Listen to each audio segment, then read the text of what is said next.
নামাজের মধ্যে আমরা যে নামাজ পড়ি, আমাদের এই চোখের দৃষ্টি, এই চোখের দৃষ্টির নিয়ম হলো 5 জায়গায় থাকবে মোট নামাজের মধ্যে। কয় জায়গায়? 1, দাঁড়ানো অবস্থায় সেজদার দিকে। 2, রুকু অবস্থায় 2 পায়ের মাঝে। 3, সেজদা অবস্থায় নাকের দিকে। 4, বসা অবস্থায় 2 রানের মাঝে মানে কোলের দিকে। তাহলে দাঁড়ানো অবস্থায় কোন দিকে? সেজদার দিকে। রুকু অবস্থায় কোন দিকে? 2 পায়ের নিচে মাঝখানে। সেজদা অবস্থায় কোন দিকে? বসা অবস্থায় কোন দিকে?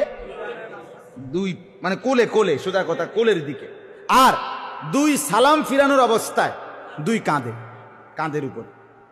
বুঝছেন না? কাঁধের দিকেও না, ডাইরেক্ট কাঁধের উপরে। এই কয়টা হলো নজর? 5টা। তো হাদিসের মধ্যে আছে, বান্দা যখন নামাজে দাঁড়ায় আর নজর ঠিক করে, প্রথম আল্লাহ তাআলা পুরা নজর বান্দার দিকে দেয়। খোদার কসম, এটা হাদিস।